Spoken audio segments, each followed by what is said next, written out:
거의 10년 동안 자영업 관련 일을 하고 1000개 이상의 콘텐츠를 만들면서 느낀 건 해도 끝이 없구나 였어요. 이유는 계속 발전되는 시스템과 바뀌는 상황, 그리고 곳곳에 숨어있는 진짜 이런 게 있었어? 하는 알짜 팁이 계속해서 쏟아져 나오거든요. 오늘은 생애 첫 장사를 한다면, 아니 지금 장사를 하고 계시다면, 그냥 직장 생활하고 있지 않을 생각이라면 꼭 알아야 하는 꿀팁 3가지를 알려드릴 건데요. 어마어마한 내용들을 정리하고 가공했어요. 이 콘텐츠를 만들기 위해서 거의 10시간 이상을 투자했고요. 아주 실질적인 내용들이 그득그득하니까 꼭 놓치지 마시고 마지막 3번째까지 보셨으면 좋겠어요. 참고로 이 3번째는 제가 생각했을 때 그 누구도 상상하지 못했던 꿀팁일 거예요. 제가 장담해요. 장사를 10년, 20년 해도 다들 모르셨거든요, 이 내용을.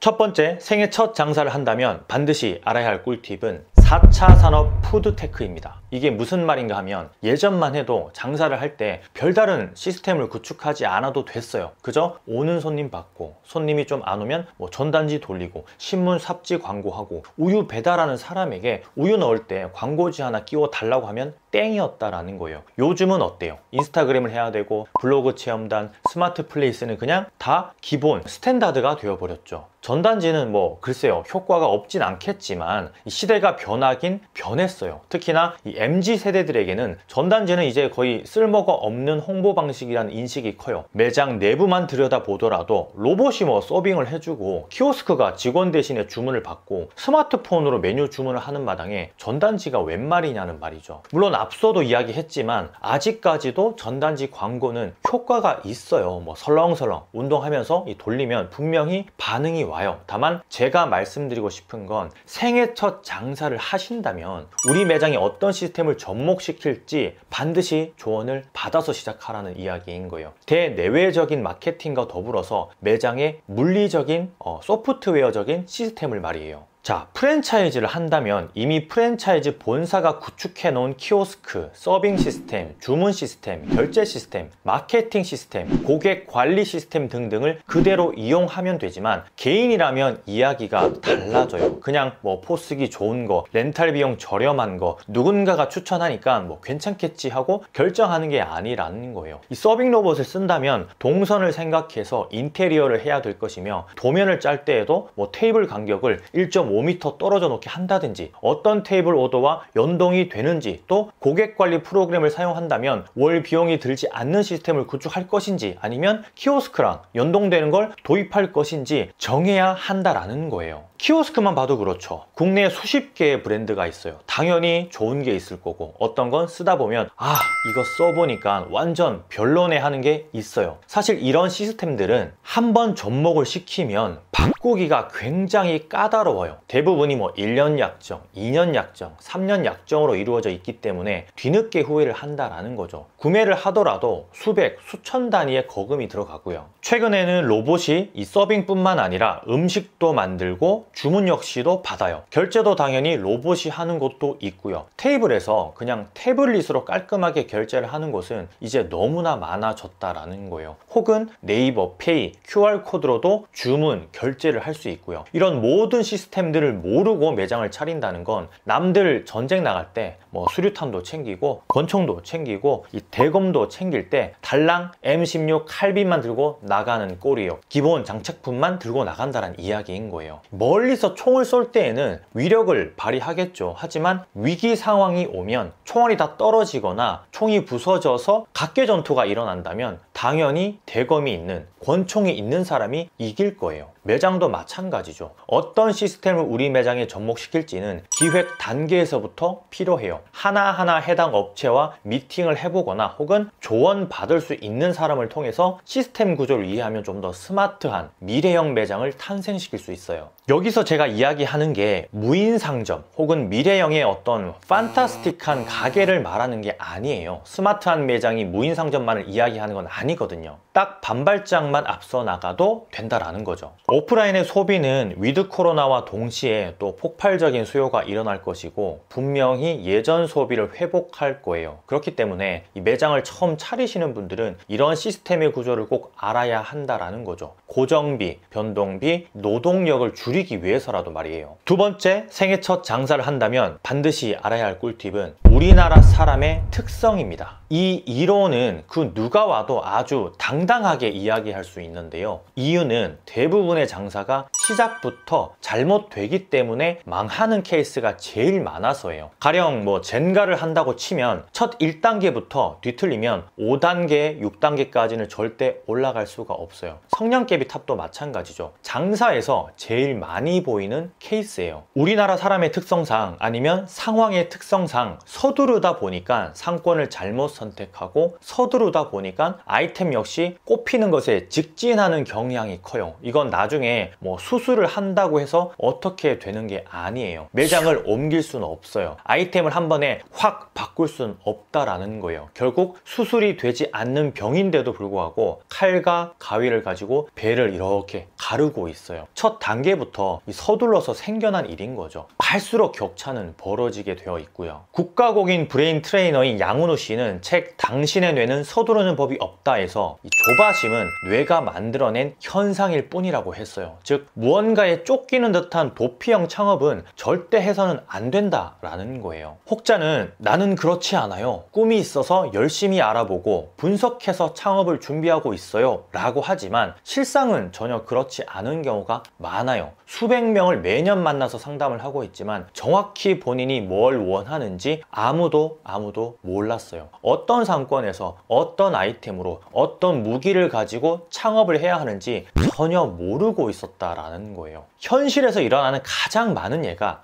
저 점포를 누군가가 먼저 계약할 것 같아요 라는 생각에 덥석 가계약금을 송금하는 경우예요. 정말 많아요. 최근 만난 한 사장님은 가계약금을 보증금이 5천만 원인데 1,000만 원을 입금하셨어요. 무언가 몰라도 한참 모르는 상황인 거죠. 참고로 이분은 계약 파기를 하면서 1,000만 원을 그대로 날리셨어요. 계약은 했지만 막상 추가로 들어가는 돈을 생각하니까 엄두가 나지 않으셨거든요. 서둘렀던 거죠. 나의 결정이 옳지 않았다는 걸 인정하더라도 이 1,000만 원을 눈 딱 감고 없는 돈 셈 치기는 어려워요. 그렇게 수술이 안 되는 병을 스스로 얻고 있는 거고요. 절대 수술이 되지 않는 병을 스스로 얻으려고 하지 마세요. 아무도 그 병은 고치지 못하니까요. 세 번째, 생애 첫 장사를 한다면 반드시 알아야 할 꿀팁은 출구 전략과 변태, 변이입니다. 제가 강연을 하게 되면 늘 강조하는 이야기인데 오프라인 매장 창업, 특히나 요식업은 출구 전략이 명확해야 돼요. 보통은 이런 계획 없이 다들 창업을 해요. 열이면 열 그렇고요. 저 역시 마찬가지였죠. 하지만 뒤늦게 이 부분을 상담받고 계획해서 코로나 이전의 출구를 통해서 변태를 하면서 빠져나왔듯이 지금도 이 부분은 별반 다르지 않아요.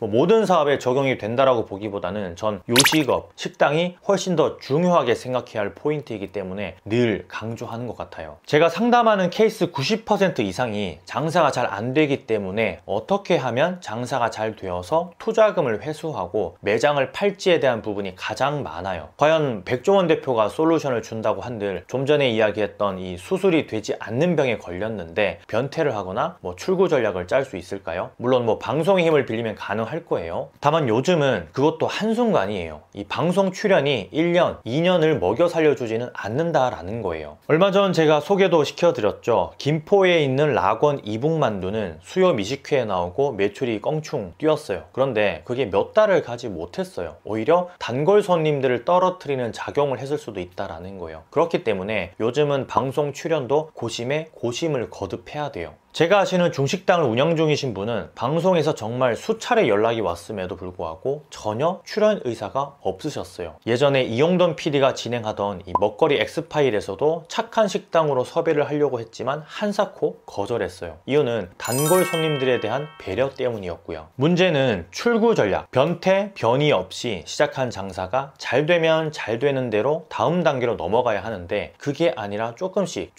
다른 생각을 가진다라는 거예요. 백종원 대표 유튜브 채널에는 요즘은 요리만 올라오지만 예전에는 장사 관련 이야기도 많이 올라왔는데 그때 한 이야기가 있어요. 무언가를 해서 장사가 잘 되면 다른 게 자꾸 보인다고. 이 말인즉 중저가로 장사가 잘 되면 해외의 아이템, 비싼 스테이크나 좀 더 고급진 거 뭐 그런 게 보인다라는 거예요. 그러면서 하는 말이 본인은, 백종원 대표 본인은 해외를 가더라도 비싼 걸 사 먹지 않고 싼 걸 사 먹는데요. 시장을 주구장창 돌아다니고요. 왜? 백종원 대표는 대중성에 기인한 장사로 성공 시나리오를 썼으니까요. 그걸 잘 한다라는 거예요. 결국 외식업이 출구 전략이 없으면 마지막은 무조건 폐업밖에 없어요. 양도를 하고 권리금을 받고 사업자 폐업을 하느냐 아니면 그냥 폐업을 하느냐는 천지 차이예요. 주변에 장사를 잘 하시는 분들은 그냥 폐업은 절대 하지 않으세요. 무조건 양도를 하고 폐업을 하죠. 권리금은 꼭 받는다라는 거예요. 이걸 위해서 1년 전, 6개월 전부터는 출구 전략을 짜고 실행하는 거고요. 최근에 저도 투자금 대비 회수한 권리금이 500%가 넘어요. 이 시국의 말이에요. 이건 분명히 출구 전략과 변태, 변이에 기인한 결과예요. 그저 장사가 안 될 때 매장을 파는 것과 출구 전략을 세우고 똑똑하게 매장을 빼는 것하고는 천지 차이예요. 그럼 이렇게 반문하는 분들이 있어요. 장사가 잘 될 때 가게를 팔라는 얘기인가요? 하고 말이에요. 아니요. 피크를 찍는 건 누구도 몰라요. 내수 상황이 좋아서 피크를 찍을 수도 있고 해당 상권이 급격하게 떠올라서 피크를 찍을 수도 있어요. 그렇기 때문에 늘 출구 전략을 머릿속에 가지고 구체적인 계획안을 세워봐야 돼요. 일전에 제가 올린 영상 중에 이 영상을 보면 도움이 될 수 있어요. 매장 팔 생각을 먼저 하고 장사를 하는 사람들의 사례예요.